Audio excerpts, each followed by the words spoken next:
All right, good afternoon, everyone. My name is Steve Alexander. I'm the president of MSP Ignite.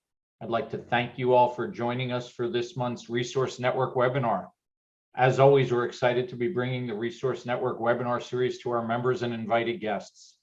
All of the presenters speaking in the series have made a commitment to provide our membership with actionable insight into areas that can help them grow or otherwise impact their bottom line in a positive way. We are indeed recording this session, and we will send everyone that's signed up an email after the webinar with a copy of the slides and a link to our YouTube channel where you'll be able to watch the presentation again. Everyone will remain muted during the presentation. However, we actually encourage interaction, especially in this one, especially for this webinar. So please use the Q&A button, stay away from the chat, use the Q&A button to ask questions along the way. If we can stop and answer them, we will. If not, we've left plenty of time for interaction and discussion at the end of the session. Today's keynote speaker is Chris Johnson, a thought leader in the industry. Chris is the ex officio chairperson of the CompTIA security community, an active CompTIA ambassador, and chairs the MSP Ignite Secure Outcomes Initiative as our virtual CISO to our membership. He currently serves on the CompTIA Security Community Advisory Council. In all of these roles, he champions the abilities of managed services providers seeking to develop a book of business that focuses on cybersecurity. In this day and age, I don't know who that would exclude. Everyone needs to focus on cybersecurity. His work focuses on the knowledge transfer for an MSP to stay successful in offering security services and staying secure themselves. This group within a group of MSPs is a thriving community of practice because of Chris's day-to-day involvement, his insights, his support, and his real-world experience earned in the trenches. Now, for today's webinar, we're going to do things a little differently. And I know some of you are going to be heartbroken to hear this, but we intentionally do not have a sponsor like we normally do. There will be no sales pitches today. This is not to say that we don't value those that provide you with the products and services that you sell and use to support your clients. Vendors are clearly part of the security solution, a big part. Unfortunately, how they work is also part of the problem that we as MSPs face. It's not their fault, actually. For the most part, those that we purchase from are providing excellent products, run fantastic companies, and really want to help you. Unfortunately, their goals as a business and yours may not be aligned. After all, the majority of the people we come in contact with from these companies are salespeople. They have clearly defined goals, increase their license count. That's business. It's how they make their living. There's nothing wrong with it, right? They're not selling you a bill of goods. They're doing their jobs, and their job is to sell. How you identify and cover the holes in your security offerings is not really their concern. Overlapping solutions are not their concerns either. This is not a criticism of the vendor community in any way.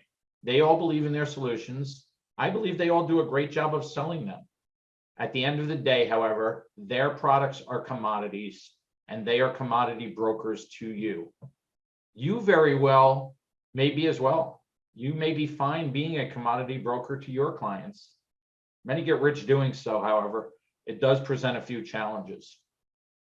For one thing, you only win at that game by building strong sales teams and providing the best value, generally at the lowest price. That's what a commodity tends to be. At least that's the long-term outlook of being a commodity broker. The other challenge is that being a commodity broker is probably not part of your agenda. So what is? What are your goals? Do you have an idea what your security posture is? What it should be? Do you practice safe cybersecurity yourself? Why don't we turn everything over to Chris to walk you through his thoughts, and then we'll get into the interactive discussion at the end. Chris, you're all set. Thanks, Steve. Man, that's a lot to chew on with regards to having safe cybersecurity. I've been spent probably the last year, maybe narrow it down to the last 90 days, on what sort of makes up today's conversation. And really, it's the journey through what I'm calling the secure outcomes epiphanies. And the byproduct of that is what I hope everybody that's participating and listening today will have as a takeaway, an action item that we can all participate in going forward. So I'm going to just jump right into it. The idea today is that this is conversational, even though it's in webinar form. So questions are great, and we love to get questions so that we can, expand upon some of the topics here today that may be new to you. So three agenda items: the epiphanies, the cybersecurity challenges that we're all facing. And I say prospects and clients, but the reality is we're also facing them within our own companies. And then what I call the foundational pillars.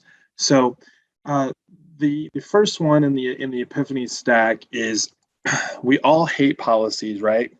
Cybersecurity can't yet be automated. I had a conversation earlier today asking questions about what security products and services should be in their stack.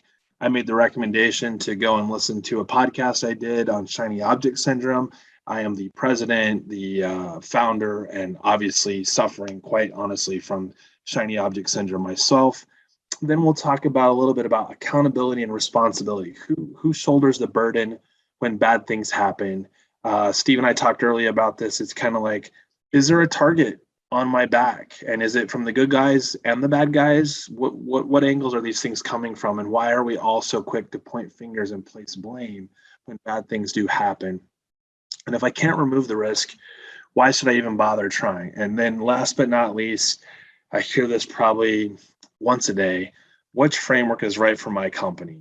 So I'm just going to lead off with my favorite one, because I think this has driven more often than not a conversation with every peer group I've talked to, any MSP I have a conversation with. I hear things like policies are boring, we hate policies. And I'll be honest, the amount of time I spend with secure outcomes has easily led to a model that says I'm in the same camp. The next time I get on a call with you or somebody else because we want to talk policies, I'm not dreading the conversation because I love talking to people. But as soon as we start talking about the woes of the policies, I start to get stressed out. And so I have this on the slide if you're watching. It's the notepad screen. Back in the day, anybody that ever messed around with web programming, you had to learn in the basics how to build a web page. And quite honestly, this is about as simple as one can get when it comes to creating a policy. And so I thought I would share. I went and looked this up. I wanted to know what the definition of policy really was. And it says a definite course of action adopted for the sake of expediency, facility, etc. So we have a new company policy, a course of action. It's pursued by maybe government, ruler, political party, nation's foreign policy, right? So we often think of policies now, it's like, oh, I got to write a policy for our password. I got to write a policy, you fill in the blank. Employee handbook is a policy. We're all doing it already. And so the last thing I wanted to do is to continue to hammer on you as an MSP on getting policies. So I've coined this phrase: your policies don't have to be pretty. They just have to be pretty clear. And if that doesn't resonate, my point is I need to be able to take whatever your policy is that you have and be able to take action on what it says in that document without asking more questions than I have answers coming to me in that document, right? So that's just to remind all of you that if you're using your different tools to take notes, to document the things that you are doing, you are leaps and bounds ahead of a lot of other people. And rather than comparing yourself with that, recognize that if what you have is working for you, then continue to build on that. And don't get stuck in I need a larger margin, or I need better headers, or what framework am I using to do this with? Just start focusing on what you do best and get it documented. So then that leads us to the next, this is the shiny object syndrome piece. We talk about it all the time. Like, what are the challenges? And we all talk about, like, if I only had a better tool, or if only the tool did more for me because it's automated, maybe it'll solve more of my challenges in the security space. And part of that stems from all the time we spent growing our MSPs back in the day when we first started saying managed services, and the RMM tools were new on the scene, the PSA tools were being developed, and we were like, wow, this is great. I no longer have to manually patch each workstation by hand. I've got a tool that does that. So you fast forward to today, and I think a lot of us, me, myself included, still have the mindset that says, I can automate that too. If you can automate threat intelligence, more power to you. That's great.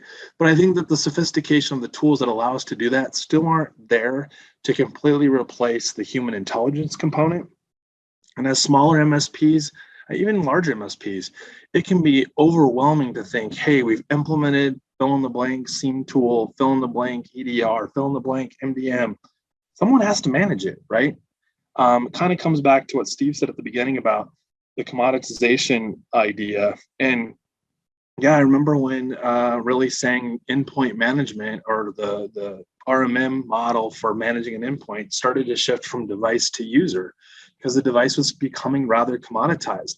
I don't think there's necessarily a right or wrong way to do it with regards to is it commoditized or not. I still think about, I'd pay $10 for a good cup of coffee. It's a commodity, but people pay for quality, right? So that's the other piece that I think is important with the cybersecurity automation is there isn't a full-blown answer yet. And so one of the things that is part of this Epiphany series is as you think about tools to put into your stack, remind yourself that this may require more resources. So while we're all looking for the automation piece, I would say it's still not here. And the pieces that are here, man, dial them in as best you can because that's the automation that we have today. Take advantage of it. So then that leads into the accountability and responsibility. It's like, whose burden is it really? We talk about this all the time. If something bad happens to you or your client, who's responsible and who's accountable? Everybody's going to want to point fingers and place blame when bad things happen. And I can tell you that over the last probably 30 days alone, I have dealt with more finger pointing than I have probably in my entire career as it compares to like, well, if only we would have put this vendor's product in, if only we had patched that firewall to the latest version of the firewall patch, if only the SOC vendor would have caught this 30 minutes sooner. And the reality is maybe that time it would have worked, but it's not going to be that way every single time. So I think that's one of the things that I would encourage everybody that's on this call is to start establishing the conversation with your employees and with your clients of we all have accountability, we all have responsibility, we're all in this together. I know that sounds somewhat cliche because they're paying the MSP to take care of their environment, but the reality is they've got to take more ownership than they currently do today. So eliminating the risk. So what does that look like? How do we go about remotely, eliminating risk, considering all the things that are happening around us, right? So I think that's one of those things where it's not going to happen. Eliminating risk just isn't a reality as an MSP. Now we can talk about reduction of risk. We can talk about deferring risk. We can talk about ignoring risk, but I think the reality is to try and say, we're just going to eliminate it. That just gives us all a false sense of security. And we're kind of going on this quest that never is going to have any sort of satisfying destination or even being a satisfying journey. But I will say that if we know what our risks are and we do a good job of educating our staff and our clients, then the tools that we use can reduce risk enough that we're not a target that's very exciting for the bad guy because we're more worth than it's work. Or sorry, if we're more work than it's worth, they're going to move on to an easier target, right? So then that gets us into sort of the next big piece. And what are those challenges that are really happening when we talk about the clients and prospects? I don't know if you've noticed, but these epiphanies kind of build upon each other. So the challenges of clients and prospects to me is these four things. And I don't need to read every single one of them, but two of them that come up all the time.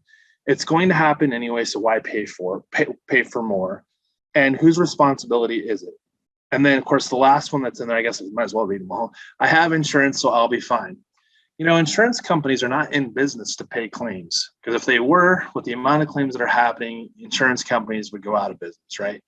Whose responsibility is it? This happens all the time. We buy tools, it's the vendor's fault, right? It didn't do what it was supposed to do. And so these are the conversations that we're having with ourselves, that we're having with our clients. And so something that I would ask all of you to do when you're talking to your clients. So like, for example, if it's going to happen anyway, why pay more? Well, if I could reduce the consequences or the impact when it does happen, I would think that's worth some level of increase in spend. If we may not even have to spend more money, but be willing to put more energy or effort into it, I think that's another example of, this doesn't have to be added cost. It's just you got to put time into it. I guess to some degree, time is money. So that leads me to the last epiphany, and you probably can all relate to this one.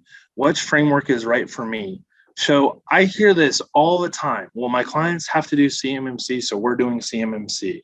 It's secure outcomes. We're putting a lot of energy into the CSC or CIS top 20, and now evolving into the top 18. I don't care what framework you want to start with. What I want you to think about is what kind of coverage is the framework you're using to help establish secure controls within your organization. Obviously, that's important. And then think about the controls from the perspective of your business and not the business that the framework was necessarily written for. So the reason why I picked CIS, and this is totally my opinion, this is not some sort of fact that I'm putting out there for you to go, Chris said it, so it must be true. I believe that the CIS controls are a linear path for MSPs that's heavily focused on technical controls. And because of that, MSPs can relate to a lot of the controls that are in there. Least privilege access, asset inventory. I mean, what business really does a good job of asset inventory if they don't have a good RMM tool or some sort of assessment tool to help them do that job? And MSPs, well, every single MSP I've ever talked to is using some sort of RMM tool.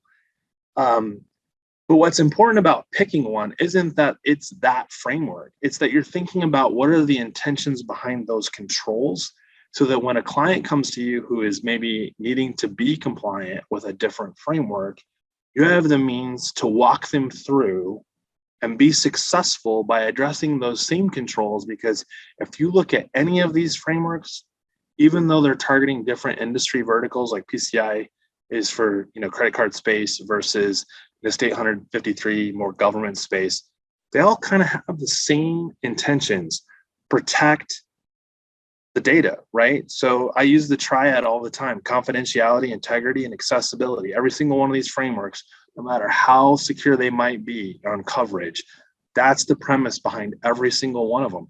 So don't get hung up on the framework. Focus on the controls and focus on how well you're doing them, and make sure that they actually apply to your organization. All right. Steve, if there's a pause moment that we could talk about the epiphanies before I transition into what I think is the meat of the pillars, now's a good time to pause for that. Great, Chris. And there's no questions, but feel free, folks, to use the Q&A, post any questions you have along the way. It's interesting, Chris, when I looked at this presentation beforehand, and even now as I'm listening to you with the epiphanies, I'm thinking back to the first time you and I had a conversation about policy over product, policy over tool. Mm-hmm. And I can tell you that it was about 6 years ago. We were at the second in-person peer group meeting for MSP Ignite ever, Hyatt Regency in Rosemont. And you and I started having this conversation. And it was the first time you made me understand it's not about tools. Stop thinking about tools. That's 6 years ago. Right. And we're still having that same conversation. It's interesting to call it an epiphany today when you think about how much time has passed, right? Well, Steve, that you bring up a really good point. 6 years ago and today, one might say Chris is recovering from shiny object syndrome. I'm not. I still suffer from it. I still suffer from wanting to apply a tool. The only thing that has changed from 6 years ago to today is that I recognize that tools are not going to solve the problem or even potentially touch the problem. It's people, right? Like, we are the solution as much as we are the problem.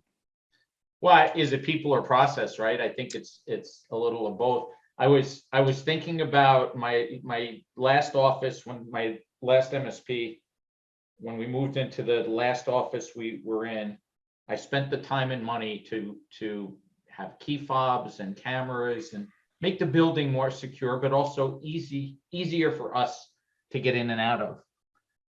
And one Friday night, I was at dinner with my wife, my cell phone rang, and it was a local police officer that I knew who said, "Hey, I'm in your office and I figured I'd give you a call." And I went, "What do you mean you're in my office? Did the alarm go off or something?" He said, "Well, no, but it would have to be turned on to have gone off." And I said, "Okay, but how did you get in my office?" He said, "Well, I pulled in the parking lot hoping someone would still be here, to be honest, because I needed to use the restroom. And since I knew you, I figured I could walk in." And he said, both the inner and the outer doors were propped open, but there's no one here. The last person to leave was loading up for an install over the weekend. And to make his life easier, he propped the doors open so he didn't have to keep using the key fob because no one else was there to help him. Now, we had all kinds of processes involved, right? This is a people problem. He put the last box in his car and he drove away. And probably did a really good job on whatever project he was going to work on. He did awesome, and I chose not to tell him until Monday what he did. Good deal. Because I figured I might as well get the work out of him. But it goes to your point of both process and people being key. And I want to make sure we make the point. We are in no way saying that tools are not part of the solution. I don't believe they're the first part, and I don't believe they're the most important part. So that sets the stage for sort of the part two of this, the 3 pillars of cybersecurity. And I took some liberties to get 3 P's out of this, but it's people, process, procedure, right? And products and services. I kind of lumped process, procedure together because I think they go hand in hand. Product services can be your tools. It's the technology. I've heard it said, if you Google 3 pillars of cybersecurity or the pillars of cybersecurity, inevitably these 3 words or variations of these 3 words are going to come up. What's really important to note, in my opinion, and this is where I'm willing to say right now to those listening, this is the culture shift of managed services, because we are so focused, and rightly so, because it's where the most bang for your buck is. We are focused on products and services, right? We have started to develop better process and procedures. We've all said this, and it was in the beginning slide, I think, the easy button, right? Like, well, if someone would just write the policy for me, there's got to be a template online that I can download and change company name to my name. Yes, there probably is, but is that actually addressing the reasons behind why you're doing it? Or is it that the way we get around doing what's important? So as I step through some of the next slides, I want to focus on the people part, because I believe people are the most important piece outside of work in order for them to be secure at the place that they do work. So with that, I want to show the triad: confidentiality and integrity and accessibility. This is probably, for me, paramount in any conversation I have with any client who says, well, it's going to cost more money, or why do I have to do that? I can always come back to this triangle and say, if the data is not available, I have breached security. If the data is no longer confidential, I have broken security chain. If the integrity of the data is broken, I have compromised and I do not have that security. If we use these 3 all the time, I think it's easier to have the conversation internally and with our clients, because this is what's driving us to be secure. Not a framework, not a product, not a client's agenda.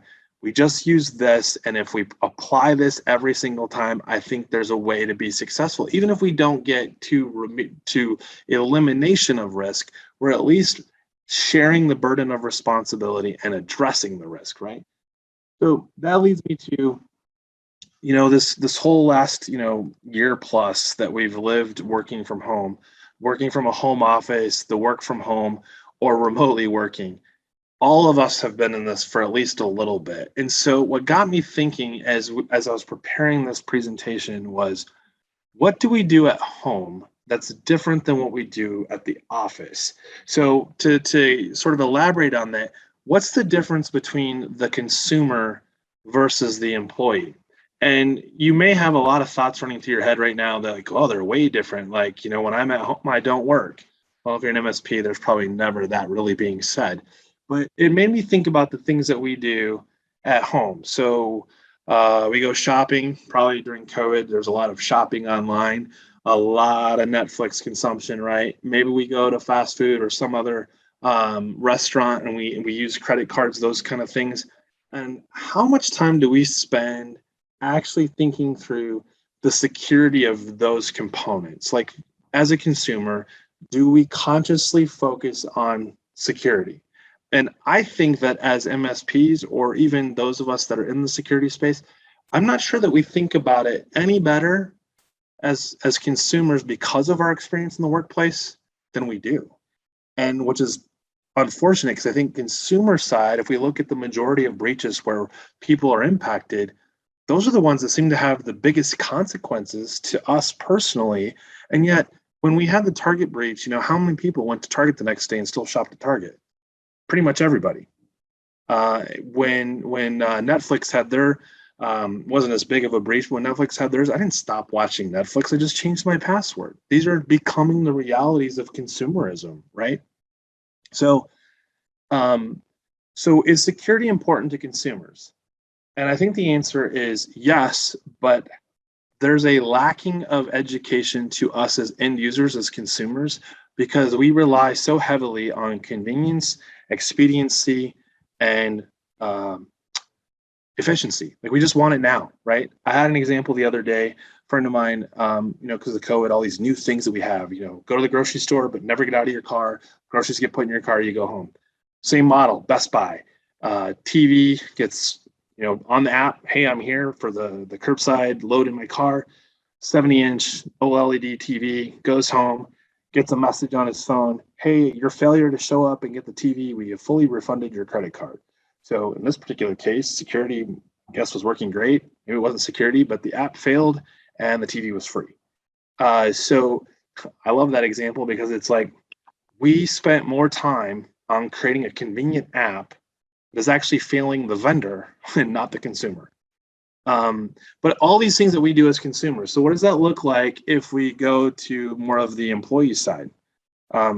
This is going from consumer, how we use technology, to being an employee and at work, how do we use it there? And I think, quite honestly, it's not really any different. We're kind of doing the same things when it comes to how we consume technology.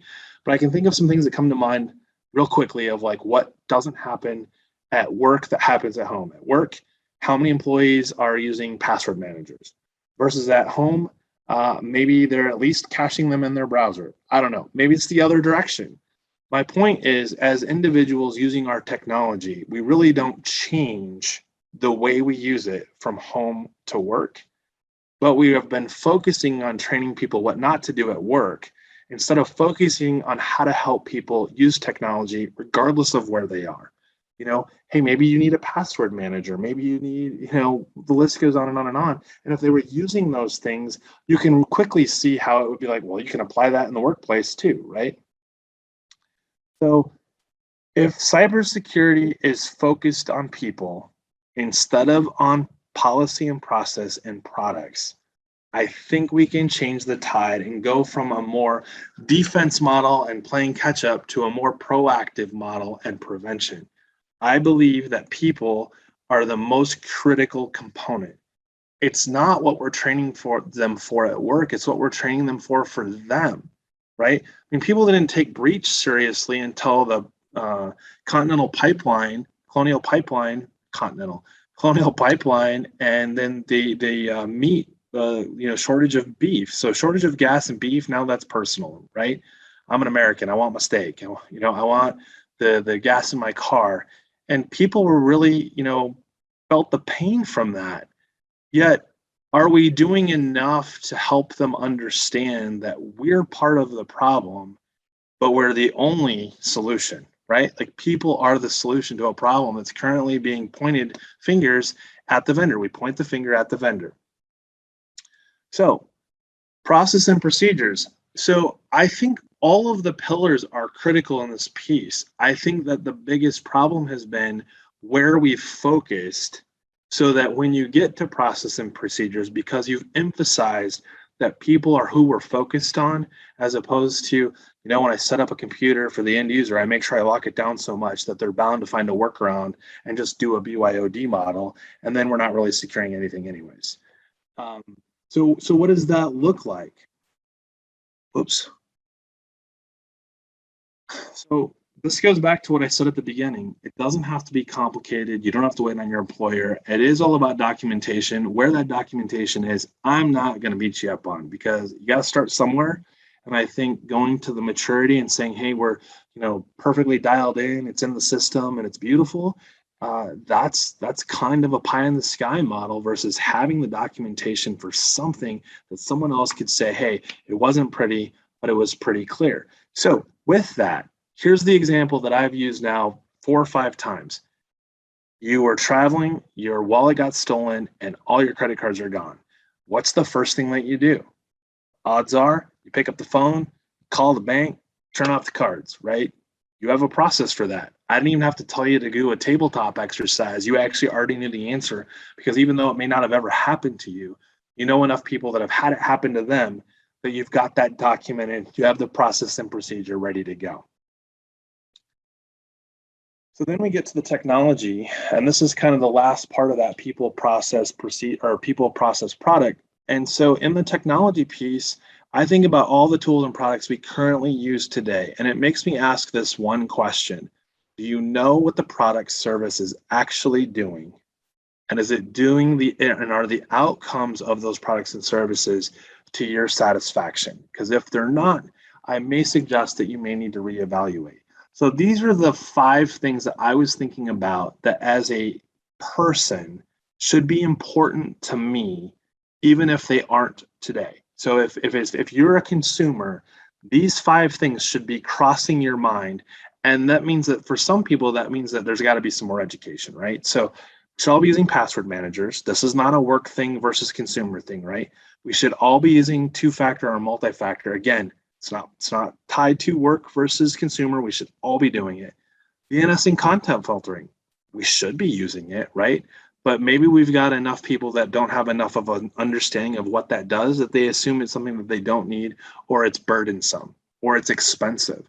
And then patching and sort of that antivirus endpoint management. I mean, we can poke at Windows or Microsoft all day long, but having Windows Defender be built in is something more than it was 10 years ago, right? Like, those are important things, especially on the consumer side, where they're like, I bought this machine and now you want me to spend another $50 a year just so that I can have antivirus?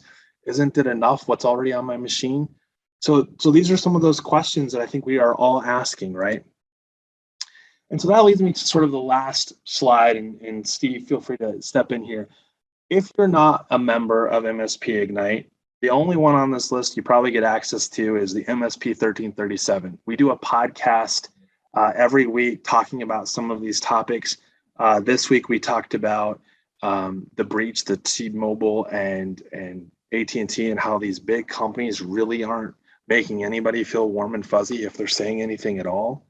But then if you are in MSP Ignite and haven't heard this before, these are some of the resources that are available to you. So Steve, I'll segue to you.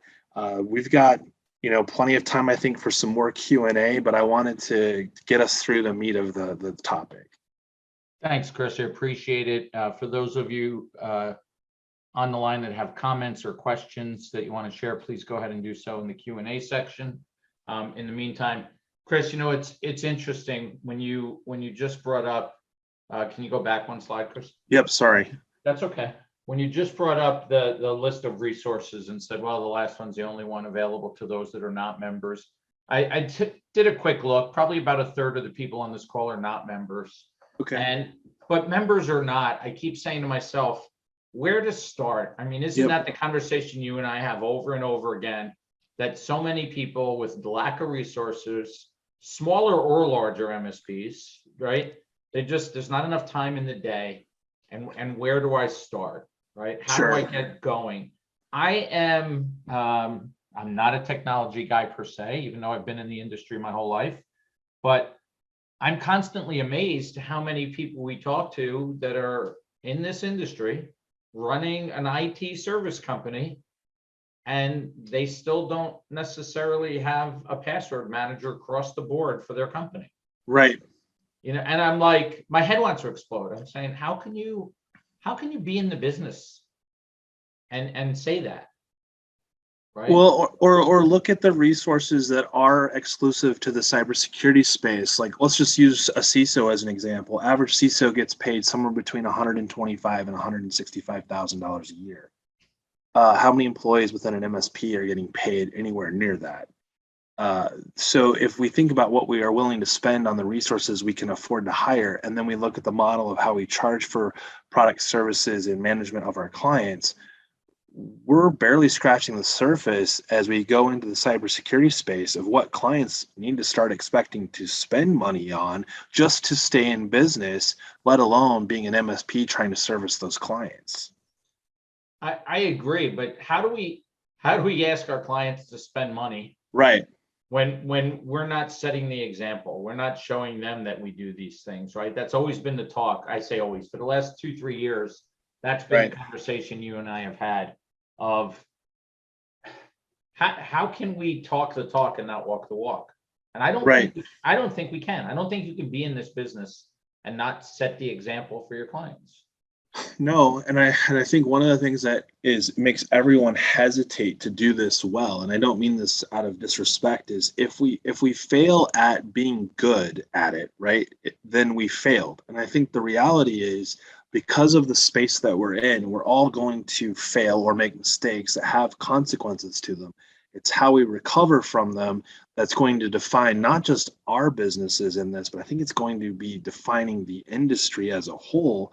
Because it's like saying, well, I have insurance. Well, what if your insurance doesn't cover it? Well, I hadn't thought of that. As an MSP, how do you say from a security standpoint, we're going to do these products and services and the client says no, and then something bad happens, you get into this like blame game. And I think that's part of the fear factor that every time I have an MSP conversation, it's like, well, I'm afraid to do that because, or if I do that, the expectation will be this. And this paralysis analysis sets in. And for me, that's my biggest fear in helping an MSP is to whatever I can to not let that set in. No, it's a great point, but it's also, I mean, I wrote down the finger of blame will always point to us, and, Right. and as MSPs, Sure. There's one problem with that statement. The one entity that typically does not point the finger of blame at the MSP is the MSP themselves. Right. We're looking around going, who can I blame? Who can I blame? Who can I blame? Everyone else is pointing to us. And or it's the employee that's gone. Right. Who I trusted, right? Right. I never thought would do these things. But I go back to the July 2nd breach, don't want to mention names or companies Sure. or anything else.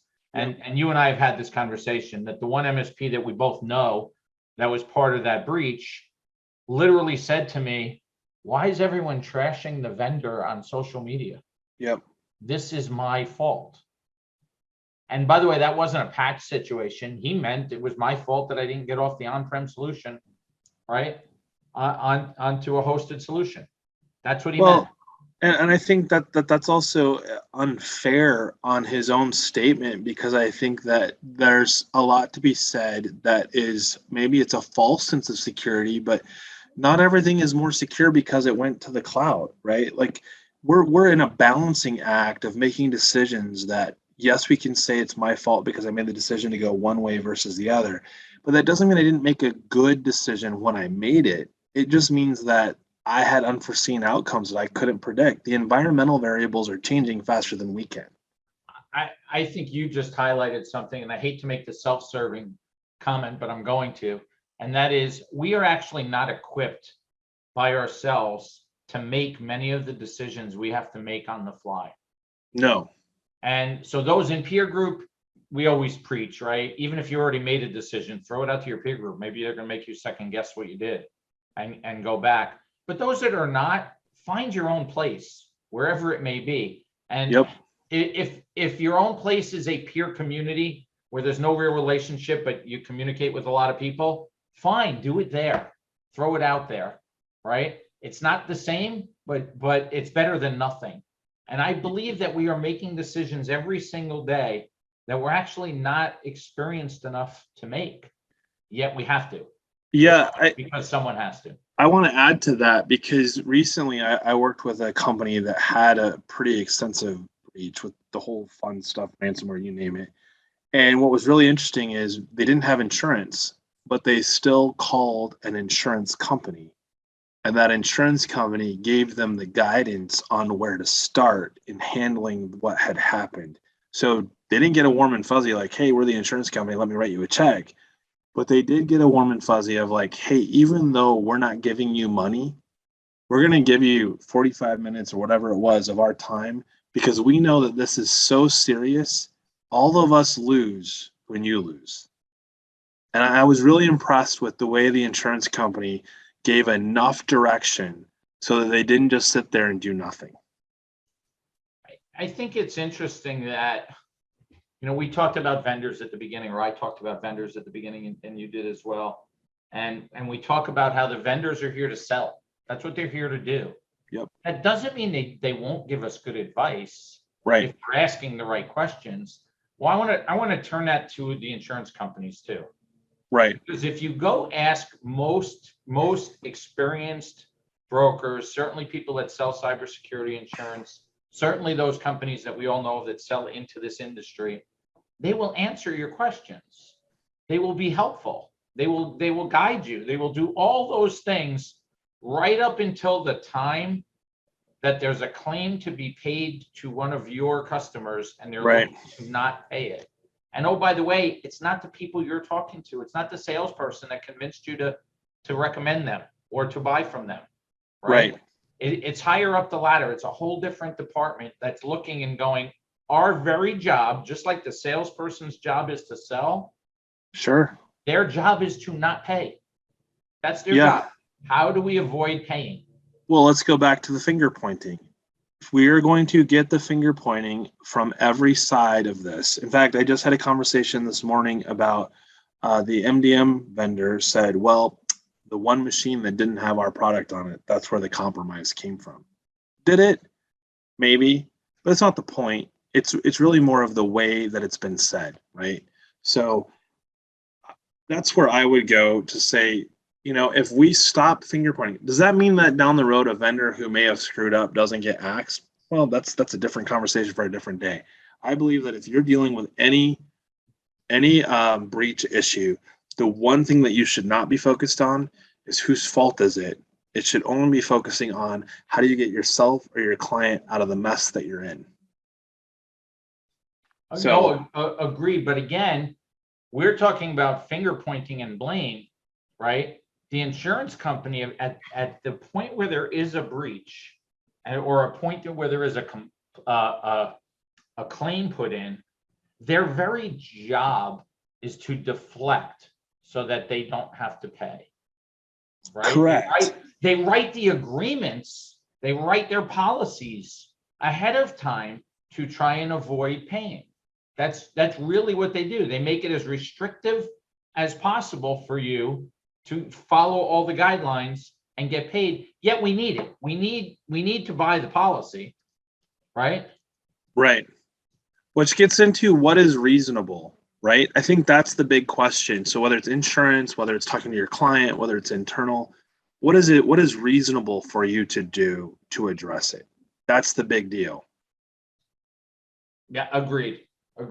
But reasonable, we might do the reasonable that we think is reasonable. Right? But we don't have the ability to fix anything or control what the carrier takes care of. Yeah, that's true. I think so. Again, this goes back to the what is reasonable as you think through some of these. And if you do that, because whose definition of reasonable are we using? If you do that, though, I think it gets into, now we're going back to where the epiphanies were and the policies and the documentation. So if you've done what is reasonable and you can show proof of that, that's the answer. right? Like, because any more than that, you're just gambling. You have no way of knowing what they're going to do when it happens or how it happened dictated a different scenario. And so, of course, it's not covered. It's like flood insurance, right? I have flood insurance in case there's a tsunami and it floods where I live. Obviously, I live in Iowa, so that's probably not a big deal.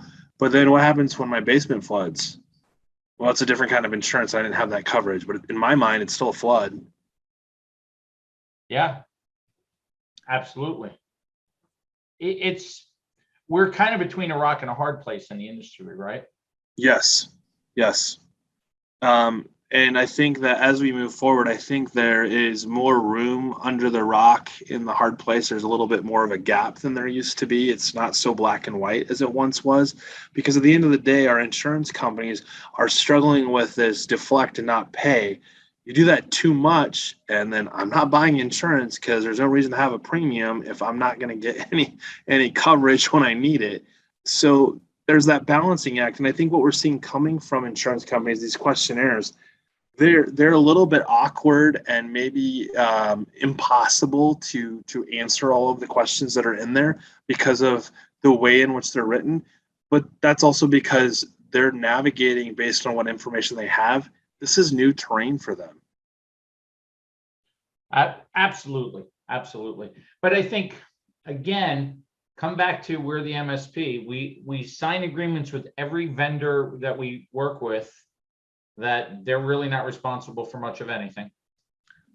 Well, Certainly not back to our clients, right?